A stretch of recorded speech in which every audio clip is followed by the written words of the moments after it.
Welcome to my slightly biased top 5 angelfish tank mates list.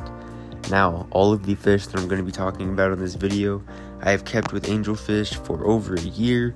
All the fish in this tank have been together for a very long time, and they're doing absolutely well. They've grown up together, they've matured together, and I hope to share some of these points with you guys, and hopefully some of your community tanks also turn out just as good. Angelfish can be rather large fish, vertically reaching 6 inches at their max size, and then lengthwise it can get about to 4 inches. What you're looking at is a couple of full-grown angelfish. One has clear fins, so he looks a little bit smaller, but they're about the same size, and they are absolutely amazing. They're showstoppers, they're the centerpieces, but what fish are you going to put around them? I'm going to share with you the 5 fish that I've had the most success with keeping with angelfish, and I know some of them are a bit controversial, but in my experience they've been nothing but amazing and they work out great as tank mates. So let's go ahead and get into the video.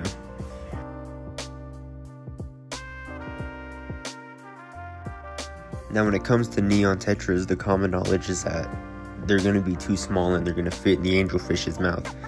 This is only true if you have a juvenile tetra and a fully mature angelfish, as the size difference is just there, where they will easily fit into their mouth. But as long as you get them whenever the angelfish are juvenile, I would recommend adding the tetra first. Then it should be no issues, and they make an amazing tank mate. They school, and they're one of my favorite beginner fish as they accept a wide range of water parameters. I would recommend getting about 6 of them, as when you get over 5 is when the schooling really happens. Now, guppies are one of the most popular fish in the hobby, and for a good reason. They bring amazing color to the tank, and I think they're a great addition to any tank. Now, as far as the angelfish aggression goes, it's not as bad as one may think. The fin nipping is from the other male, and as far as I've seen, there's no aggression towards the guppies at all.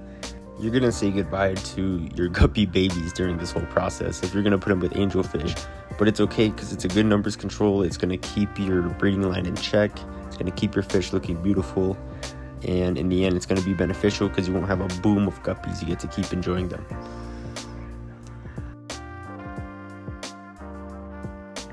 Now, the Chinese algae eater can be a bit territorial, but in a large angelfish tank it should be doing fine. As long as your tank is 30 gallons or up, you should have no issues with him. When they get a little larger, they tend to get kind of lazy. They'll start, sitting around a lot more, but in the end they're a great powerhouse grazer. They go along all day. My only tip is they do poop a lot, so if you have a sandbed like I do, expect to see a lot of poop around. A little wave maker at powerhead would solve this issue, or a gravel substrate would be an amazing fit for this guy. I think he's an amazing addition. He's one of my favorite fish. I've had him for an extremely long time, from about half an inch up to maybe 8 inches now, and he is awesome in my opinion. Dodo Catfish is a great all-around tank mate for just about any tank, as they're super small, only reaching about 2 inches in size, and they're great for grazing and just being a general cleanup crew. I've had them in all of my tanks, and they just kind of hang around. You usually don't see them because they're pretty small and they tend to get a little skittish, but they do their work and they do help out tremendously. I think they're pretty cool too. It's like little catfish in your tank. While most catfish get huge, this guy stays pretty small, and he is super easy to care for. I've had corridors, and they're even easier than corridors. The 3-spot Gami takes the #1 spot in this video because I think they're a super unique fish. They have an amazing coloration. They're definitely different, and they also grow to a pretty decent size to where you don't have to worry about the angelfish nipping them or anything like that. As far as territory goes, in my experience, it's not really an issue at all. The territory aggression comes between the 2 Gamis. I can tell that one is a female and one is a male, so I think the aggression comes more from that instead of territorial.